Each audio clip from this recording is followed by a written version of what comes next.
Hey everyone, welcome back to Make It Happen Mondays, where we talk about sales, business, entrepreneurship, personal growth, mental health, and everything in between with guests who I truly respect and I think make a positive impact on the world around us. And today's guest is Erik Kostelnik. Now, Erik is the CEO and founder of Postal. And Erik and I got to know each other at a golf outing that we had for the GTM Fund, and he was an absolute blast and a wealth of knowledge. He's an advisor to a ton of different companies, entrepreneur through and through, and also a founder of a couple of companies as well with a few great exits. And so we got into it talking about the state of where things are right now as far as the market is concerned and consolidation, specifically getting back to the platform and really the challenge of point solutions right now.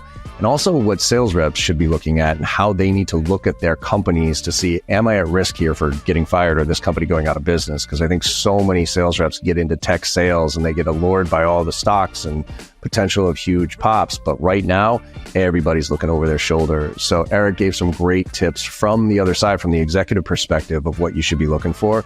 And we talked about the trends and where things, well, at least where we think things are going. So I hope you enjoy this conversation as much as I did. Let's make it happen.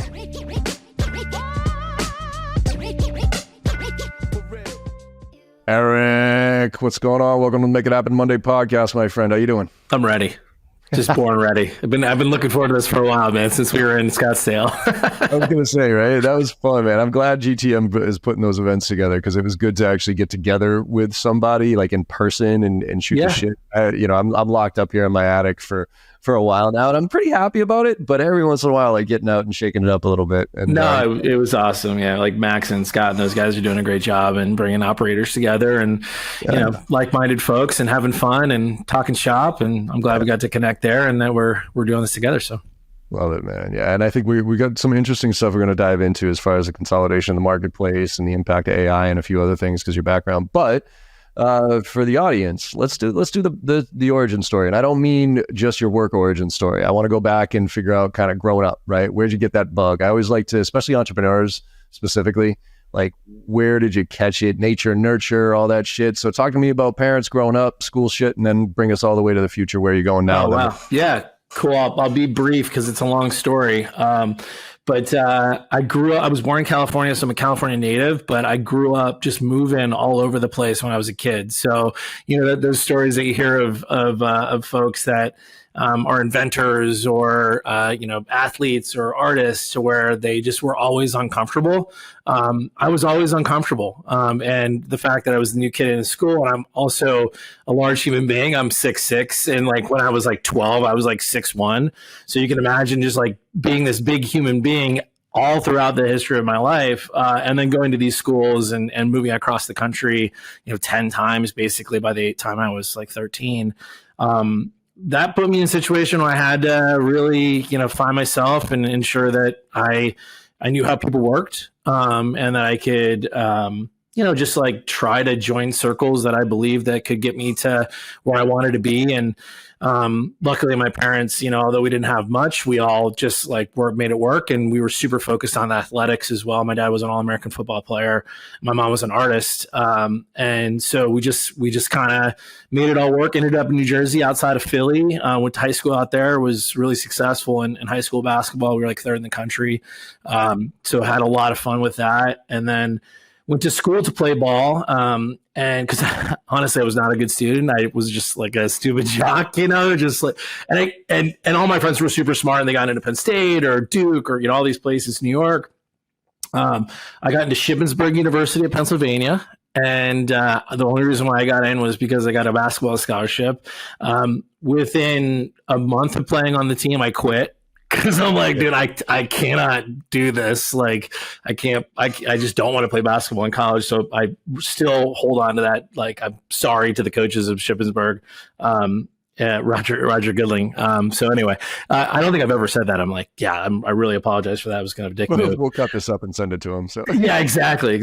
So I studied finance in college and became class president and like really tried to figure out my network and graduated college. And then 2001 happened with September 11th, and I was going to go work in New York, and the trade towers blew up, and I was taking, I was taking interviews during this like smoldering of the trade towers. I had some crazy shit go on, like when I was in my early 20s, and just kind of freaked out. And I moved to Baltimore, became a bartender. And then I like was just calling companies during the day to see if I could like find a job, and ended up working for a fleet leasing company, like 100-year-old company selling fleets of vehicles. And they moved me out to California to manage the West Coast when I was like 25, because I just had figured it out and I was a natural sales guy. And then all my buddies out here were in technology, and I'm like, what is this? Like, what are you doing? You guys are driving all the best cars, dating the hottest chicks. Like, what is all this? Like, and I figured out that it was very much a game, and I love playing games. And once you figure out the game and understand the stakes of the game, and then who controls the games, then you can be a part of the game. And I feel like I've done that pretty well over my career. And at the end of the day, it's all about who you know and the ideas that you have and how you execute those ideas. And luckily, me and my co-founder Jed have been buddies, since college days. And we figured out the game. So here we are. I love that, right? Because one of the things that I've always said for me is I've never actually been able to figure out how to play the game. And when I say that, I play my game, but like the politics and the, and don't get me wrong, I know a lot of people and I have a lot of connections, obviously, but especially the corporate game, right? That's why I'm an entrepreneur. That's why I can't live underneath somebody else's umbrella, because I just don't fit. So when you say that's why you're self-funded too. Right, exactly. So when you say play the game, what do you mean by that? Because there's the corporate game of figuring out how to not piss people off and not, and play in the political world, which I am a disaster at. Yeah. And then there's the game of being able to succeed in business. So help me to understand what's your definition of the game here and how'd you figure it out? Yeah, so I also am very bad on the political side of things. I never was good at that. I never was part of like the boys club or whatever. Like I never, wanted to brown nose and go that direction. I always believe that, the people that were trying to solve real problems that had real opportunity, those were kind of the folks, and those that didn't play that political game, those are the ones that were really interesting people. And generally live on the fringes, right? They don't really live in corporate America. They live in the fringe of, not even academia, because they can't even be teachers. It's just like, they're kind of maniacs, it's just like super smart weirdos. And what I found was that when you kind of network around Silicon Valley and being in California, moving from Baltimore to San Francisco in 2003, and seeing everything evolve and develop, and meeting people that were early in Apple, early in Google, early in Amazon, having eBay down the street from my house, being kind of like in it, you just naturally meet people that are on the fringes that are just super smart. And what I found was that the people that were true technologists, in the game that I play is a technology game, and those technologists generally are product focused folks. And so what I found was that not many of them had the skill set that I had, and that is, I'm a really good operator. I'm a really good salesperson. I like to coach people. I love managing people up. And I'm a maniac. Like, I love money. Like, I love selling and getting deals and beating our competition. And I'm hyper competitive. And generally that characteristic did not really fit a lot of those folks that were the super smart, brainiacs on the fringe. And so what I found was that if I can build that network of people and have them have confidence in me, then naturally there's going to be doors that open that I independently couldn't do in the future. And so that's very much what happened. And luckily, I'm an inventor. I love coming up with creative ideas to try to fix solutions, but it's not just any solution that I like fixing. I like fixing fixing problems that actually have huge market impact and that can create a lot of wealth for myself, my family, and my employees, and my partners. And so ultimately that very much was like my superpower of like bringing people together and then solving massive opportunities, which the last 4 businesses I've been a part of have been doing. So it's been a lot of fun.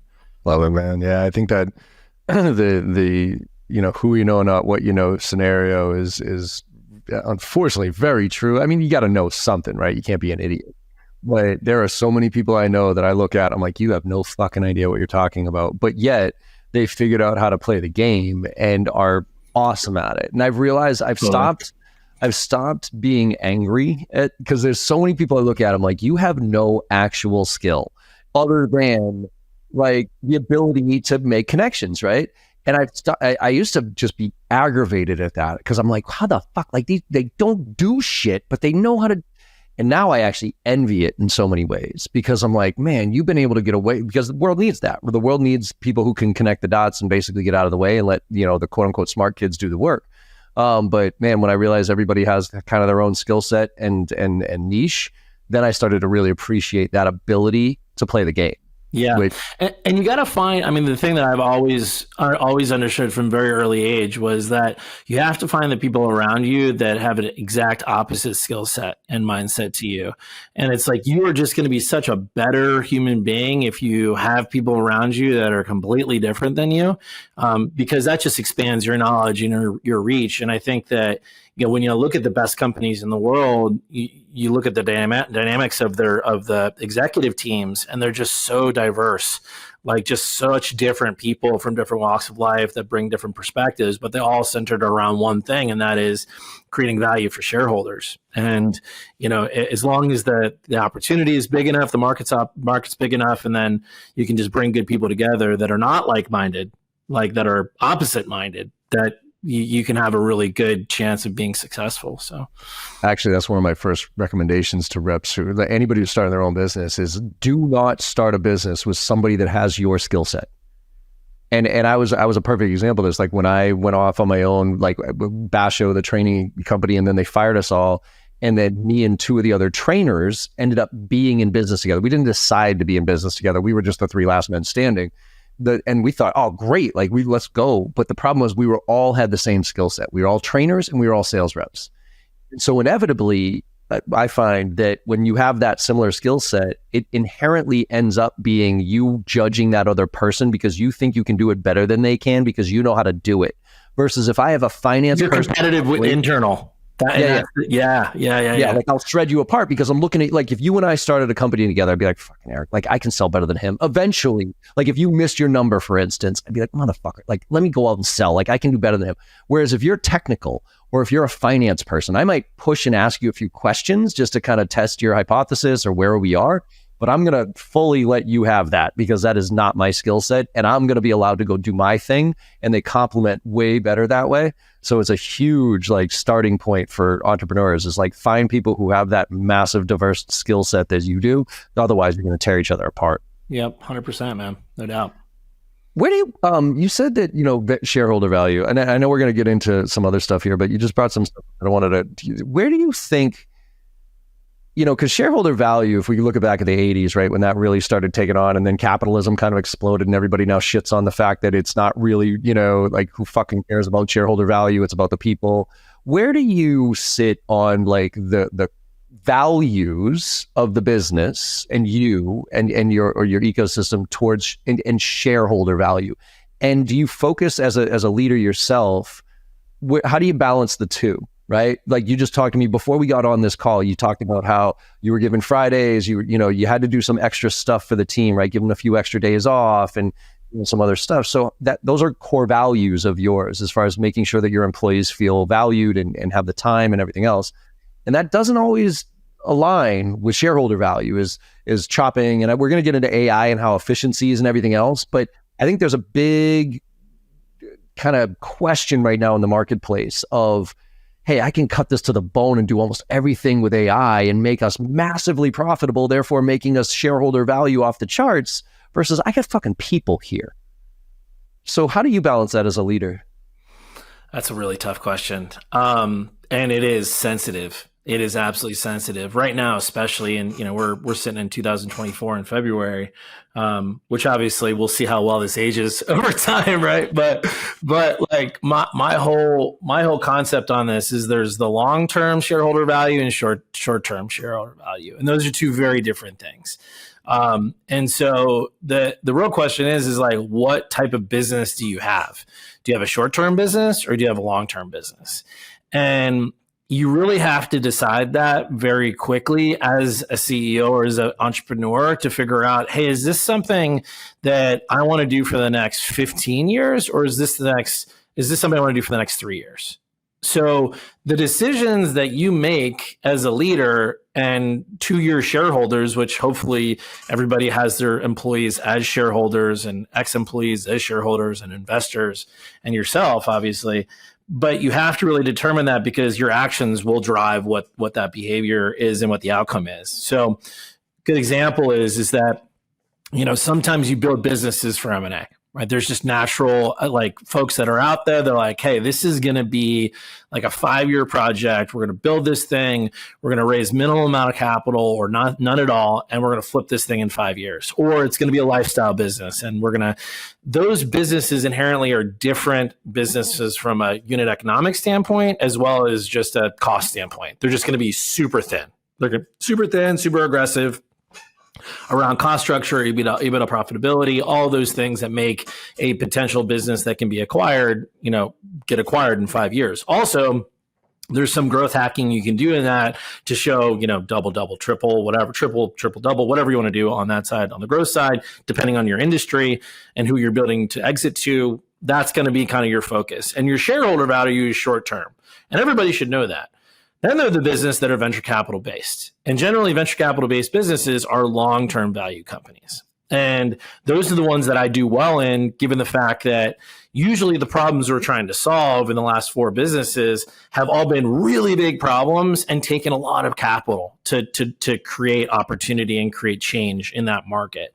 And so you have to make sure that you're around 15 years later. So your decisions of what you're doing are going to change maybe every two years, every 3 years, but they're going to be 3-year increments. They're not going to be like 1 year or 6 months increments. You're going to make decisions based upon what's going to happen in the next 3 years. And so that's ultimately like how we run these businesses. And some of those decisions of getting to where you need to be, like an example over the last 2 years, which all of us know, with the lack of capital that's been out there, and ultimately, the venture market not investing in MarTech anymore, and kind of our industry going into hibernation a bit over the last 2 years, and then Gen AI coming in and disrupting a little bit of some of the components of marketing.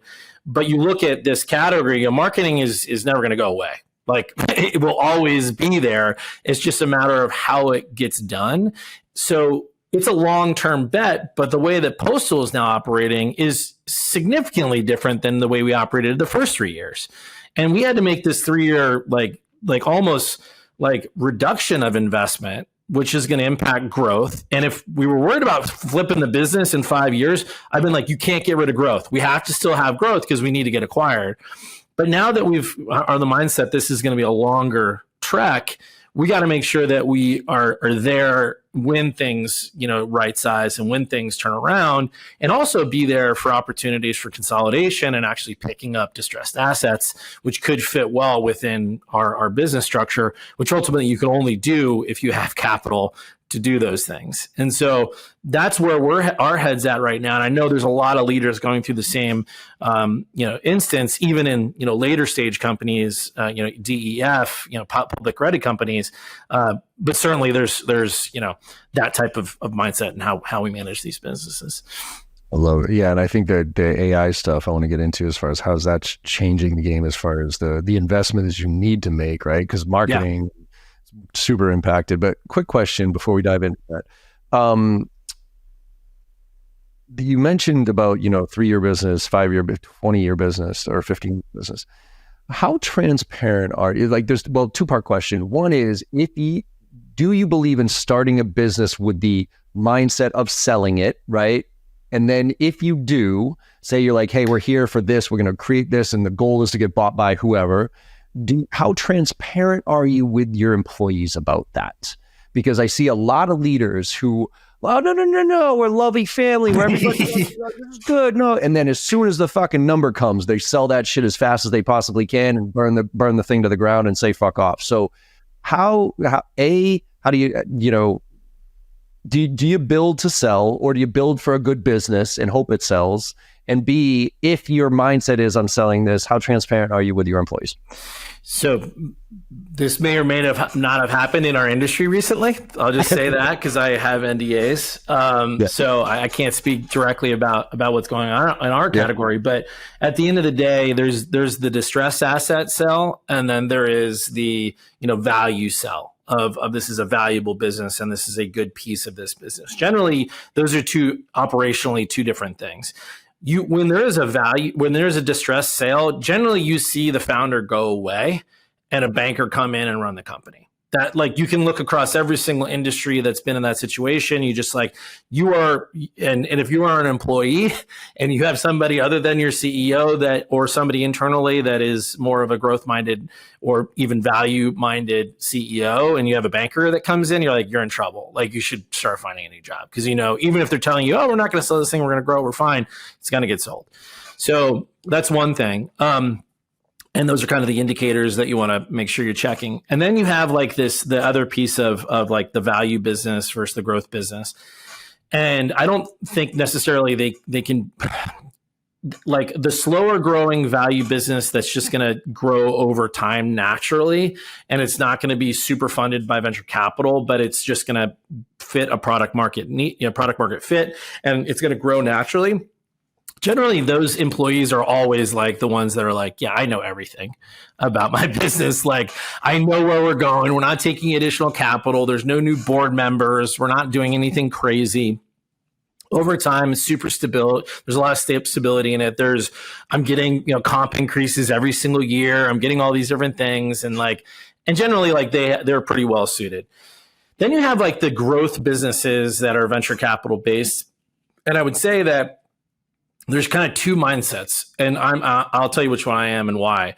But you have the executive leadership that is kind of in the glass castle, right? Or just not even a glass castle, up in the castle, and you can't even see what's in that castle. And they're making decisions and all this stuff, and they're just telling you that everything is fine, everything's good, and you don't worry about it. You're not a privy to these conversations. That's below your pay grade, or you're below our pay grade. Here you go. This is how you're operating the business.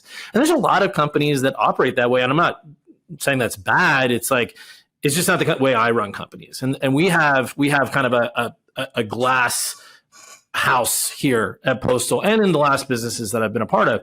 And the reason is because our employees need to know, they need to have confidence, and they know what's happening this year.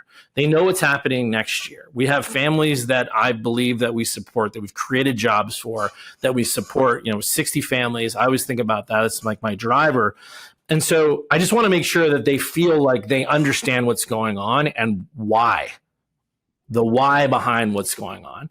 And so we are very transparent in all those things. Now, do they know the exact numbers and all the strategies that we have and the conversations that I have? No, of course not. But at the end of the day, they know the path of the business and the OKRs on the annual business and our plan for the business. Everyone knows it.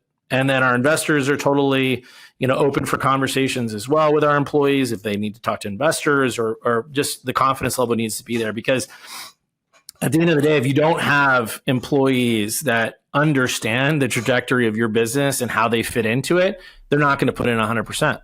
No, actually, they won't even. Yeah, they won't even put in. Yeah, they'll do just enough to do their job. They'll do just enough not to get fired. Exactly. They'll do. Yeah. And what I say the same thing, a lot of founders or younger founders come to me and they'll say, hey, John, how do I get my employees to work harder and believe, and do more? I'm like, well, when was the last time you painted a vision for them? When was the last time you took a step back and said, this is where we're going over the next 12 to 24 months. This is what we're trying to achieve. And then showed them how they fit into that. When was the last time you did that? Most executives, well, we have our mission statement. I'm like, fuck your mission statement. Literally, this year, 2 years from now, are you going to sell this thing? And if you are going to sell this thing, give everybody shares, tell everybody the goal that we're going to try to sell this thing in 2 years, and go to the boards, because then you'll get people to do 10 times more than what they're getting paid for. There's an outcome for them. Right? Yeah. But yeah, it's interesting. Unfortunately, we lost one of our board members, close friend of mine, Seth Shaw, about 6 months ago, which was just horrible. But Seth always told me he was my mentor for the last 10 years. The one thing he always told me is like, you got one job as a CEO, one job. Just don't fuck this piece up. Everybody needs to know where they're going. Everyone needs to know where they're going. And you tell them again, and every single meeting you're with them, every single time you're in all hands, this is what we're doing and this is why we're doing it. And if you can't do that as a CEO, he's like, then you got to find someone else to do your job, because that is literally the only reason why you exist. So is to do that. And for us, creating this product and this company and this solution to what we're doing, and running it the way that we've run it, is the reason why I'm still employed, is because I continue to show, like, we have started with this vision of this company. We are currently here. It has not changed. We continue trying to be $1 billion company, and we are going to continue to do that. Now, if something crazy comes along, right, and you're just like, I mean, hey, guys, we have an opportunity. Someone's going to buy us for $1 billion right now. You're like, you got to take it, because guess what? It's going to impact you positively. And they just have to know that whatever I'm doing, that is, like, they have to have trust in what I'm doing is best for them. And you just have to show them that. And that's a very important piece with transparency and also just, creating vision and purpose. Yeah, I think that's, I told my team that you won't be surprised unless I am. Yeah. Right. Totally. There's certain things I can't talk about based on those type of things. But unless I'm surprised, you're not going to be. Exactly. Right. Now, when I'm surprised, you'll probably be surprised too, because I'm going to come at you and be like, look, a stack of cash just dropped into my lap. I'm sorry for my family and everything else. And here's your piece, but I'm the fuck out. Right. So I can't ignore that paycheck. Like, everybody says, oh, I'd never sell. Yeah, there's a dollar figure every single person would sell. I can tell you, like, I exited my last business, and we took $3 million on this business and grew it to $20 million in revenue in 4 years. And so my co-founder and I owned the majority of the business. When we sold, which was a fantastic outcome, it was absolutely life-changing. Never thought I would have ever been in that situation. And the good news is that, like, all my employees were able to get houses or buy cars, those that were, in, depending on their level, but most of them had enough money to at least buy a car or a new house or something. So, those are the things that you think about. And that, if you have life, you have to also, a rule, number one is you have got to look out for yourself. Although people are important, company, customers, investors, partners, all those things are important. You have to look out for yourself. And, and because I had such a successful exit, and now, we're set up with generational wealth, I never would have thought that would have been the case. Now you actually have the opportunity to not be blinded by dollar signs, to say, I'm not doing it for this reason. Like, I'm not doing this for the cash. Like, I'm doing this to build $1 billion company. And to solve this very big problem of offline engagement, trying to create the infrastructure around that and the ROI around that. And so, because that vision is there and we're all surrounded to it, it's just a matter of it either working or not. And I'm totally okay with it not working too, because I'm like, we fucking tried. Like, if it doesn't work at the end of the day, it's like, wrong market wasn't changing enough. Capital markets are weird. Customers aren't making decisions because of all the things. You're like, at the end of the day, if it doesn't work, it's okay. But, you just have to be transparent with yourself, with your company, and then also with your investors, because you have to have if you did take money, like, you can't have that one investor that is against everybody else. Like, hey, we got to sell this fucking thing now. You're like, dude, like, you got to manage those investors, telling them this is a 10-year project now from today. So don't think that you're going to get a return on this thing in the next 3 to 5 years. So it could happen. It could, but we're positioning this thing for growth eventually. Again, significant growth. But I don't know. It's probably happening in all the boardrooms right now, honestly. Oh, well, and that's exactly it. So let's transition to this consolidation world that we're in right now, because it's to me that, there's such an expansion contraction game. If you plot everything, and I'm not an economist or anything like that, but let's just look at computers, for instance, right? But computers originally started as a mainframe, right? And it was like, all right, cool. And then it went to the personal computer, and then it went to the cloud mainframe. And then and then it went to the iPhone, personal computer, right? So we kind of almost every industry expands and contracts. We're definitely in a consolidated because we were overbloated with too much money, to grow too fast. Who gives a shit about profit? Go for it, right? So I want to take this from a couple of angles. One is, let's tie into what you had said earlier as far as like looking for the tea leaves, right? I think there's some obvious things that product market fit's not right there, like renewals aren't happening. So if you're a sales rep right now, let's talk about the sales rep, like what else to look for? Because we're all nervous. Everybody's nervous right now as far as when's the next shoe going to drop? When's AI going to come and replace my job? What are some of the things that you would look for as a rep to say, I really need to start looking right now, because this is it, regardless of what my boss is telling me, regardless of how shiny they're making this look, this isn't right? Something doesn't feel right. Yeah, something's not right. So what would you look for? And then we'll talk about like what's happening in the marketplace. But I want to help that rep right now who's just like looking over their shoulder saying, when's the shoe going to drop? So I didn't tell you about this, but I was selling job postings during the last recession. So I was at careerbuilder.com. My first big technical job, like getting into tech, was selling job postings to technology companies. So I'm like, I was managing HP, I was managing Sun Microsystems, Oracle, like literally, and my business completely imploded. And so, but you figure how to make it work, and like, it's going to come around. So you just got to find like how you can sell something to something else. Like you have to figure out what you can make out of the dog shit that you have. Right. And if your business gives you enough creativity as a rep, then naturally you're going to find out how to do it. Like a good example was I was managing Apple. And Apple was not hiring, and they had cut their hiring forecast by like 50%.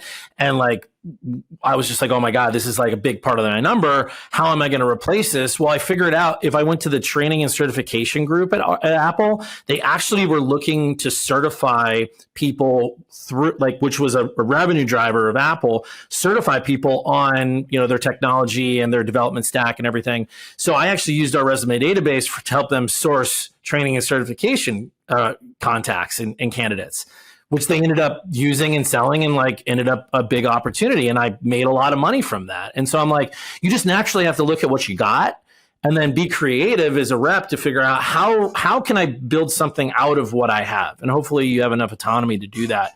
And I was able to do that. But when you're a rep, and if there's kind of two things. One, if you feel like your ability to get another job is going to be super hard and you don't have your 3 to 5 paychecks worth of nest egg, you got to be careful. You got to be careful. And I think the majority of people actually are living in this space, right? Where it's like they don't have a ton put away. They probably overspent during the come up, right? So you really have to understand where you personally are. And if that's the case, then you have to be super secretive about it and like go find something else. If you have like no confidence in your business, go out there and find something. But I would tell you that like, if I'm a rep right now and I am having conversations with customers that bought in the past, but today they're just like, I cannot do it. That's going to happen probably like a good amount of the time, just from budgets and stuff. If you don't have something that is like a absolute core technology, like if you're selling data, you're probably fine. Security, you're fine, right? AI, you're more than fine.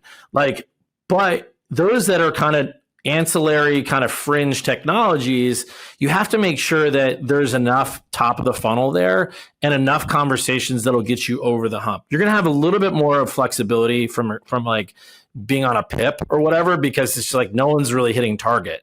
If that's another indicator. If no one's hitting target, then like you're going to be okay, because the company is going to be trying to figure out how to get everybody to target. And even if they have to just don't be below the 50%, because they're going to cut the 50% to get the top 50% at 100%, right? Like as a CEO, I'm like, I want to see all of our reps at 100%. Like, because we did do some reduction to like try to get these people super successful. So you want to be there for that. But you really got to figure out, like, can I be creative in what I have to sell into different ICPs, or can I actually change the conversation to try to go, and try to find more of the businesses that are being successful, in the technology. You also have to look at the churn. You have to kind of see like, hey, are the companies that I'm bringing over actually seeing value in the product that I'm selling? And you have to be kind of a part of that in the first 6 months, because if you don't have confidence that the thing that you're selling is actually creating value for customers, like you're fucked, bro. Like you gotta walk, you gotta go. And so that is like, I think those are the things that I think about. And as a sales leader, CEO, and founder, my whole concept around this is like, it's our top of the funnel has never been the problem. Like we've always had super strong reasoning of why you do this. It's actually the change behavior that is important. And so helping customers change. And, we probably have figured out more in the last 18 months on that piece, because we weren't growing fast. That has allowed us now to be a little bit more agile and help reps understand like, okay, what is the true value of this product that we're selling? Yeah. See, this is why I hope, the predictable revenue model has been breaking for a long time.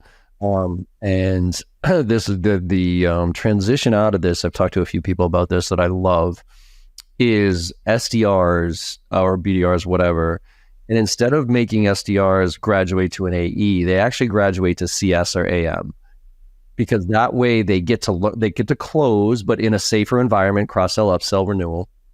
And then more importantly, they get to learn the use cases and what happens when a sales rep stuffs something down somebody's throat without really doing it, and the bag of shit that they have to deal with. So they get use case, they get empathy, they have stories, and then they become an AE. And if we could make just that simple shift, I think it would solve a lot of fucking problems out there right now. That's a great idea. I mean, I haven't heard that like position that way 100%. I totally agree with you. And just naturally, I think about our business. I'm like, yeah, that absolutely did happen. Yeah. And those people that were sales first CSMs tend to do better as CSMs as well. So yeah, really interesting. What CSMs don't really understand, and that's why it always cracks me up when I train them, is it's the exact same thing as sales. Like customer success and account management, you're helping people solve problems or achieve goals, period. And if you can't do that, get out of the fucking way. And just because you're sales, you're trying to, quote unquote, convince. I don't believe you try to convince people. If you're trying to convince people in sales, I think you're doing it wrong, right? You're helping them buy at the end of the day to solve a problem. And then as a CS or AM, you're just helping them solve that problem, right?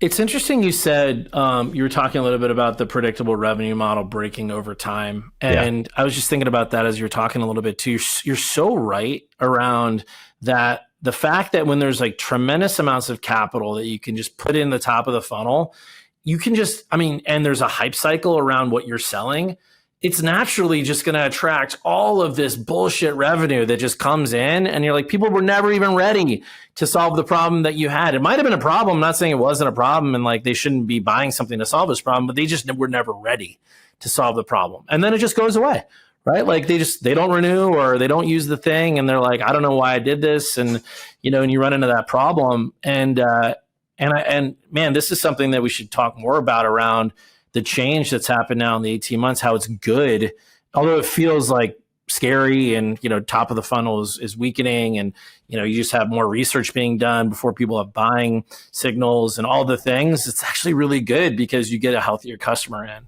I think it's fantastic. I think we were so over bloated for the past 10 years. I'm positioning 2010 and to 2022 as the golden age of sales. Oh, 100%, dude. We made so much money. If you got into fucking sales, tech sales after 2010, right, it wasn't that hard.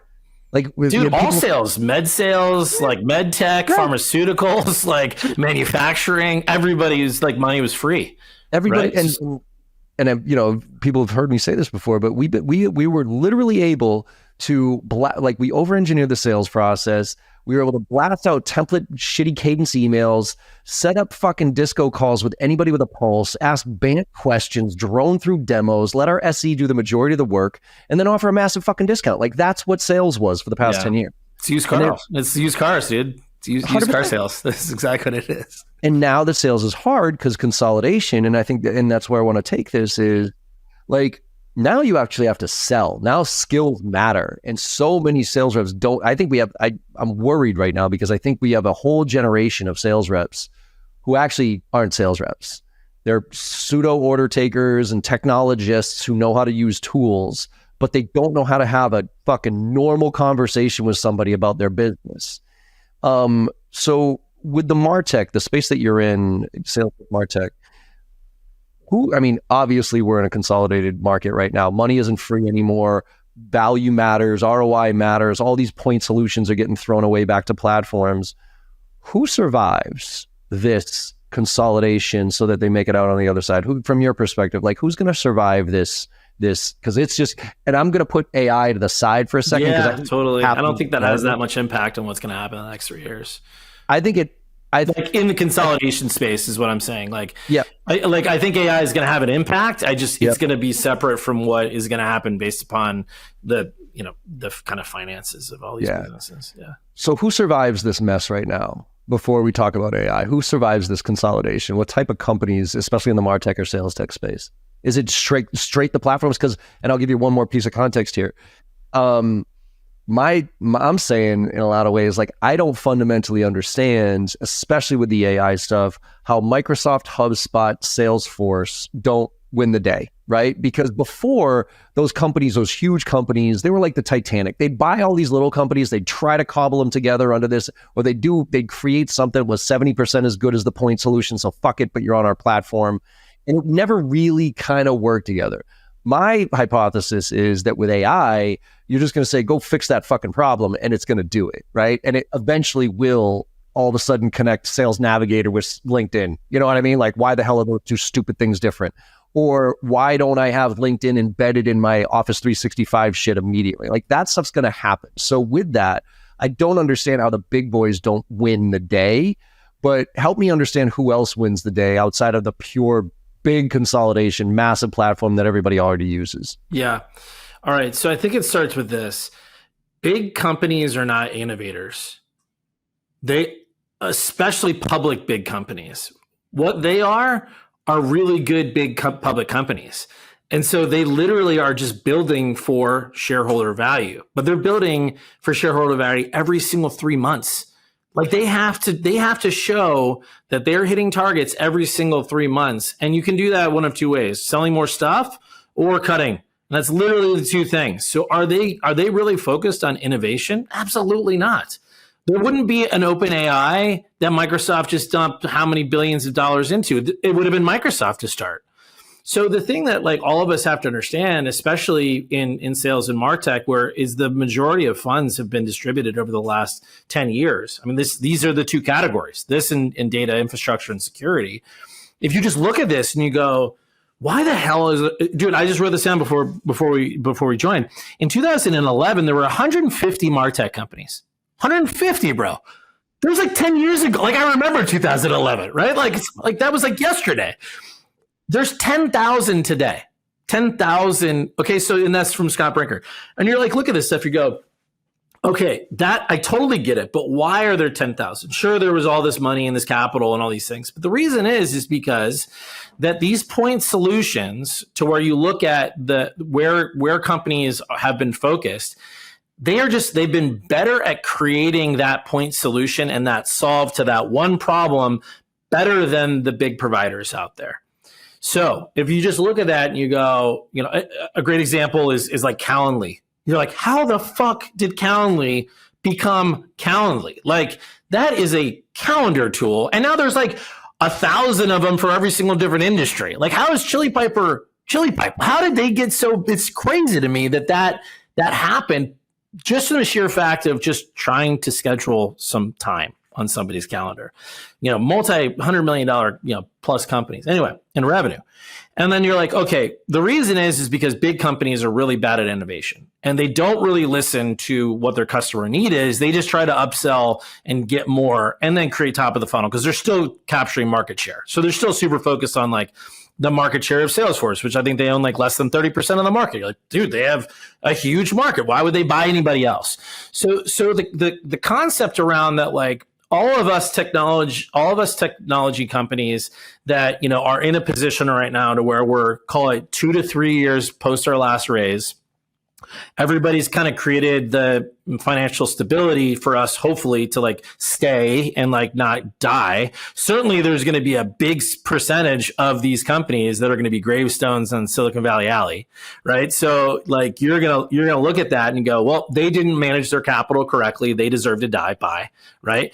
But then there's going to be a good like 25% of these funded businesses that were and if it takes this just in our industry, 2,500 businesses that are point solutions, and you go, okay, these 2,500 companies, HubSpot's not going to buy on all those. Like Salesforce doesn't give shit.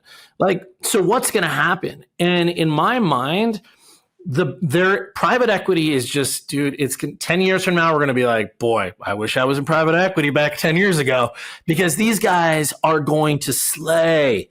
They're going to make so much goddamn money. It's going to be insane. And the reason is because they're going to figure out who the best operators are, who the best point solutions are, what the best financial structures of a business are.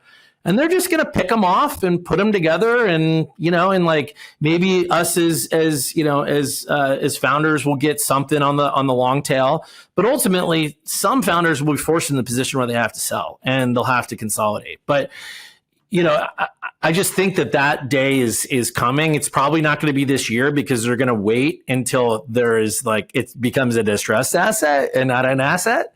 And so it's like, they're going to find out a lot in Q4. My prediction is Q4 2024 is going to be the big M&A consolidation by private equity. Like all the big boys are going to come through in Q4 and just like pick up all the pieces. And they're already having conversations and everything. But like I think Gong and Zoom Info and Outreach and, some of these guys that have been around for a while that haven't gotten picked up or gone public. Well, Zoom's gone public, but I think Henry's going to make moves too. Like that are kind of the smaller market cap guys. Like they have an opportunity to kind of start creating these systems that you can kind of bolt everything together. 6 Sense is another one in MarTech. Like, Adobe is kind of thinking about how to change their structure and how to capture more of the marketing spend. But like, it's really interesting to see like what could happen. The biggest problem with consolidation is preference stack though. And preference stack is the number one, I think it's going to be the number one blocker of anything happening. And let me tell you why. Preference stack is essentially how much you raised. Okay. So if you had, let's say that you, in your Series A, you raised $5 million, Series B, you raised $20 million. You have $25 million of preference stack. Okay. So that $25 million, even though you might be valued at $100 million, that is going to be paid back 1 and sometimes even 2x before anybody else makes money in that company.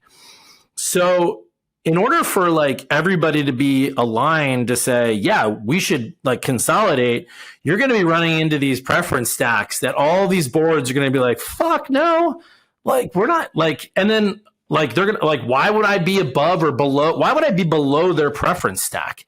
Like if we're consolidating 2 companies that raised $25 million and it's a $50 million preference stack, the company has to sell for over $50 million in the future just for anybody to make any money. So it's like there is this like dynamic of preference stacks that's really gonna it's gonna hinder the ability for mass consolidation to happen quickly. So distressed assets are going to happen first, meaning that at the end of the year, those that are running out of money and can't do it or don't want to do it anymore, they'll kind of consolidate or be a kind of an add-on to these other businesses. And then those that are kind of in a good financial position but can't grow anymore because they can't raise any money because they were growing at less than 20% in ARR growth over the last 2 years and they have a churn problem, all of those businesses, which is generally like every MarTech company, are going to be kind of screwed.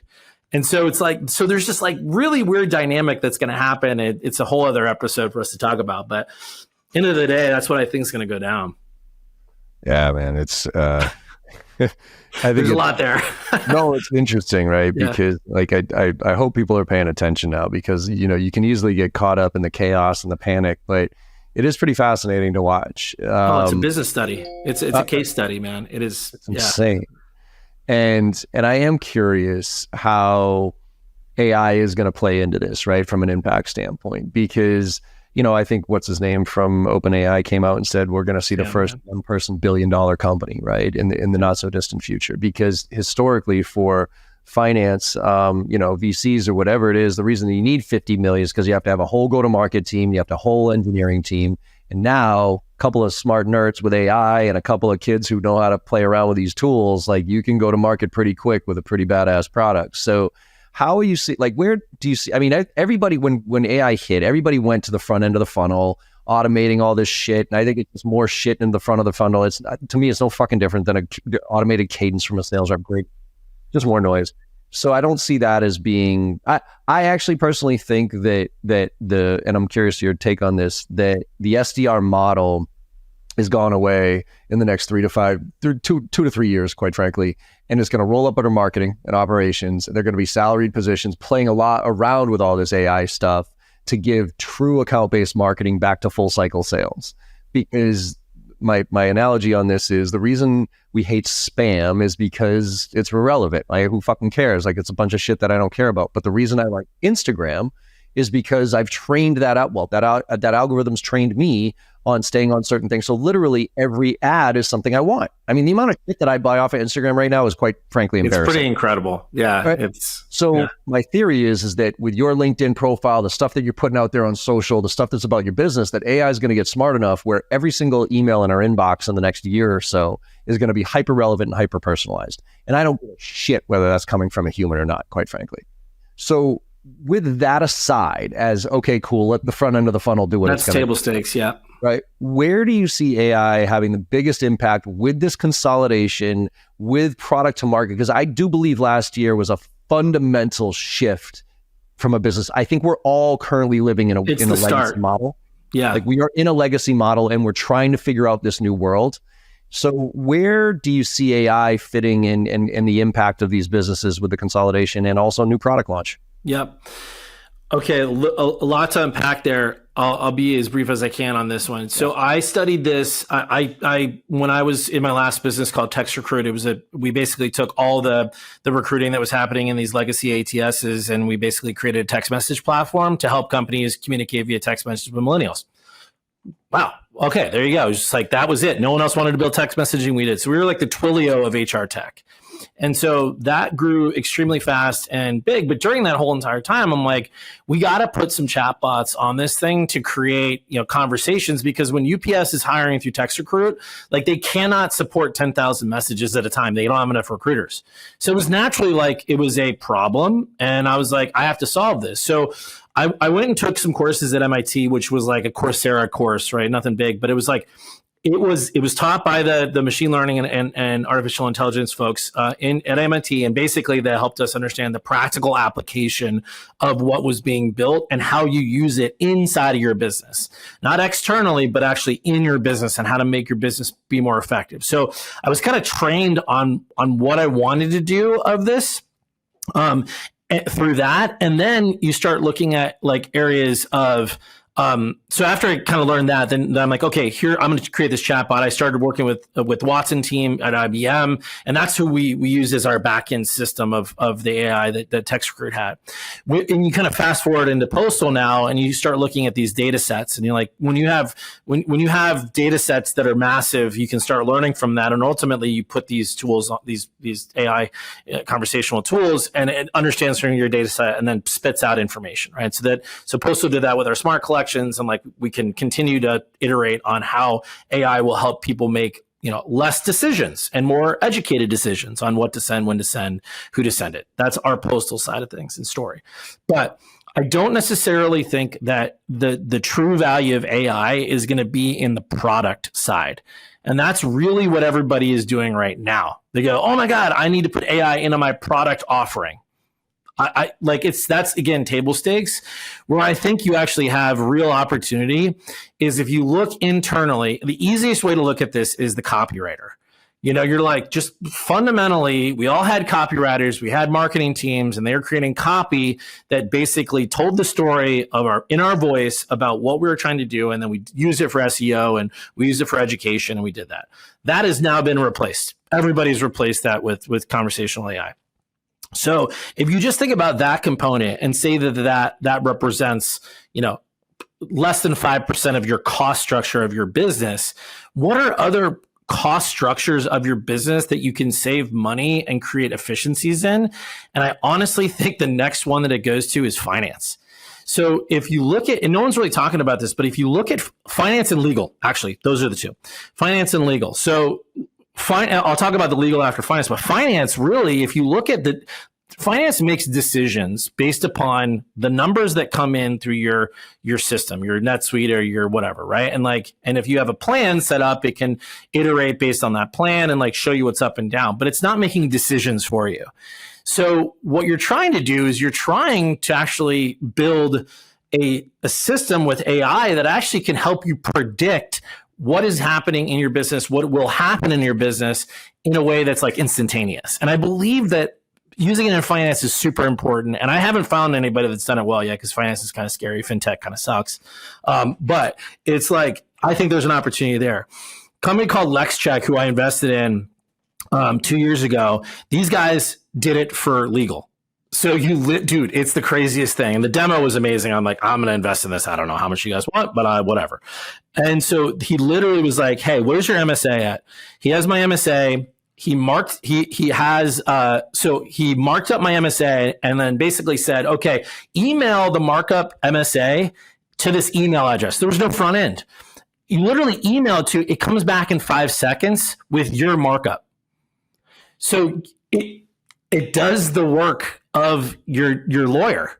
And I'm like, this is it, right? Bye-bye, lawyers. Why do we need you anymore? So it's so I think that those are the two that people really aren't seeing because it's not sexy, but lawyers, legal, super high cost, finance. Yeah. This is where the 80-20 rule comes into play. And I think this is where everybody needs to watch out because, and this is the track I've been taking for a while. I do not think that we're going to get replaced by AI. We're going to get replaced by people who learn how to use AI.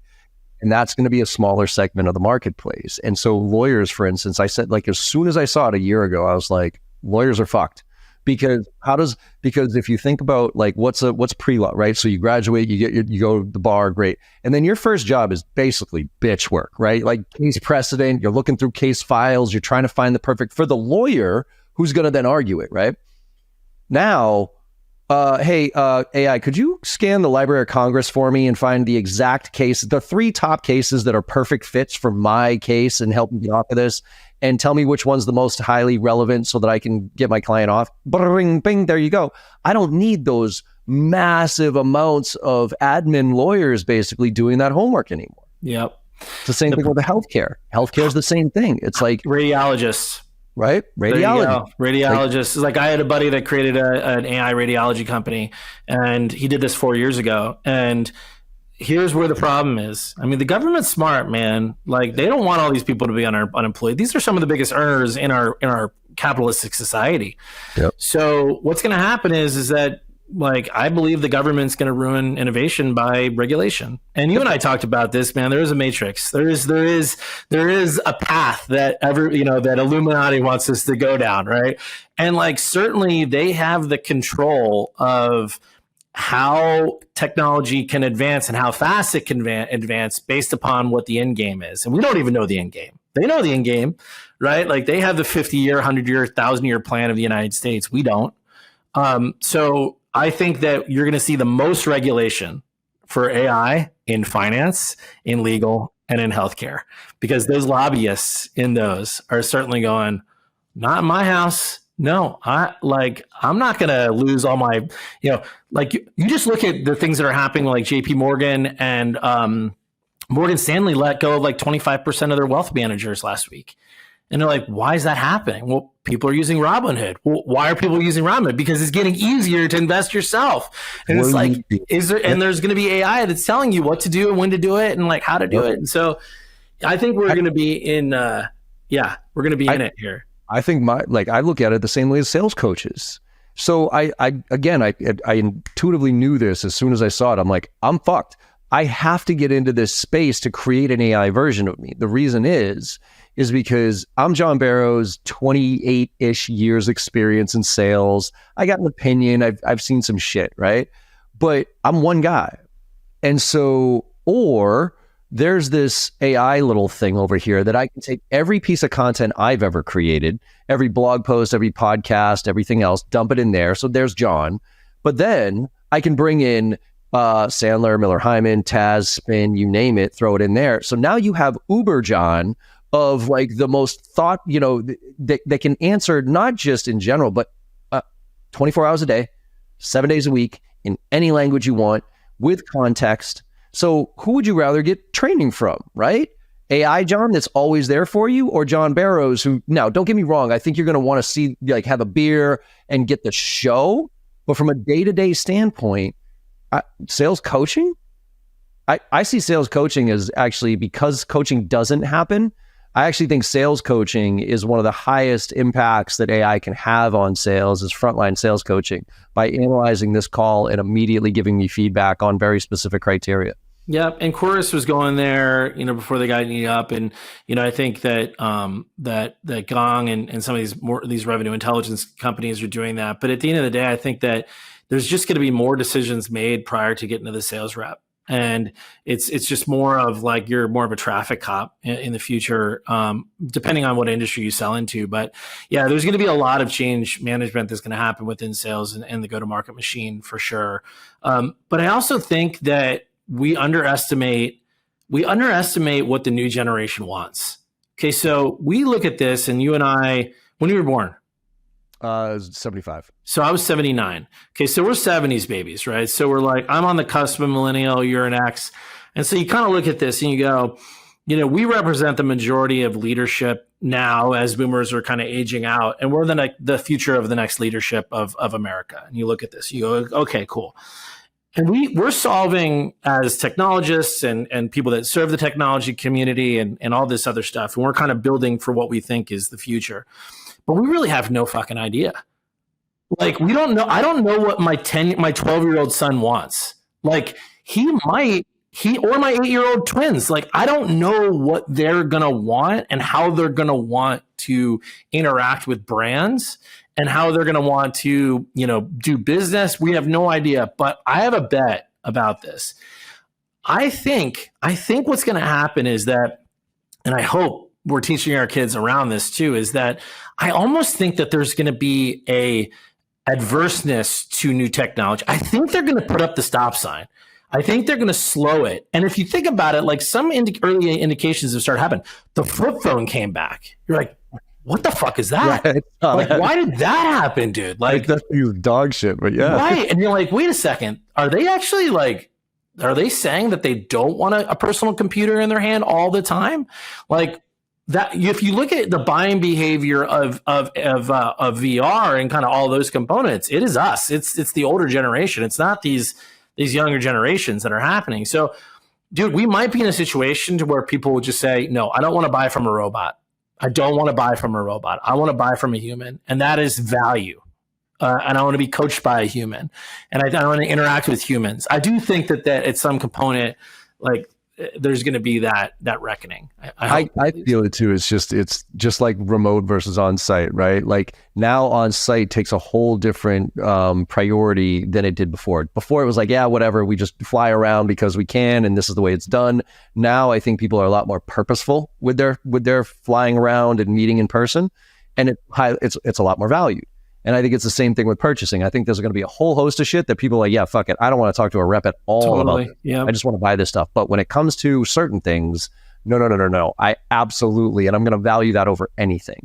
And so that's why those soft skills, I think, are going to come into play a lot more than they have in the past. I think you're going to be just fine, man. I wouldn't buy sales coaching from a fake Barrows. I'd be like, no, we're going to get Barrows. We're going to get him in here. We're going to do it, right? Although you might be able to create more opportunity for those and create more consistency in the market of like what salespeople do if you can do that, right? So naturally, you could like create the AI version of yourself, and it's going to lift people up. PLG is going to change. Like, a product-led growth strategy and like how you consume things that you can just show up and start using tomorrow, like that absolutely is going to be a huge for AI. But the stuff that you really care about, that you really want to know, like, I think that still resides with humans. I think like you want to buy from humans and learn from humans, interact with them. So I believe the last thing I'll say before we got to get out of here is it until computers start buying shit. Like once computers start buying shit, then we're fucked, right? But so I ordered the Rabbit. Have you seen the Rabbit? No. Oh, dude, this is crazy. So the Rabbit is effectively, it's a handheld AI tool that actually has masked what websites look like. And so it knows the infrastructure of how websites are set up. So you can say, I need to buy tickets to Cabo tomorrow, and it'll actually go buy for you. So look it up. It's super interesting. I bought the most recent one. It hasn't come yet because I think it was on back order, but like I just wanted to see what it was, but it's effective. It's a personal assistant that you don't have a screen. It's like a little screen. It's like a little, the thing that clips. Yeah, I think. Yeah, have you seen that thing? Yeah. So, yep. So anyway, we'll see how that goes. But yeah, it's going to buy stuff for sure. Awesome, man. All right, well, we got to tie this up. We could go into the Matrix and have an whole conversation, but we got to tie this up. So, right. Erik, tell people where they can find out more about you, more about Postal, what's going on, so where they can find out. Yeah, I'm pretty active on LinkedIn, and I love hanging out at conferences. You'll see me at all the major marketing conferences this year, and at the GTM events and stuff. Feel free to reach out to me on that, and come check Postal out. Love it, man. Well, awesome. It was great catching up, and hopefully we can hit the links again one more time here coming up in the new year. At least hang out and grab a beer. So yeah, let's do it. Thanks, man. Fun times, man. All right, everybody. Hope you enjoyed the conversation as much as I did. And like I said at the end of all of these, go out there and make somebody smile today, because no matter how bad your day went or you think it's going, you make somebody smile and you know you had a good day, and the world needs a lot more of that right now. So thank you all very much, and I will see you on the other side. I hope you enjoyed that conversation as much as I did. With your support and our incredible guests, we're one of the top sales podcasts out there right now, and I can't thank you enough. Now, to keep the momentum going, it would mean the world to me if you could go and leave a 5-star review on your favorite podcast platform and share some of your favorite episodes with your network. Also, check out my new website, jbarrows.com, where you'll find even more ways to engage. There's a ton of free content, and you can also get trained from me directly as an individual or for your team. Look, I'm out there selling every day just like you are, and I'm doing my best to stay on top of all the latest trends in sales and technology. So if you're looking to level up and you give a shit about this profession of sales, let's connect and make it happen together.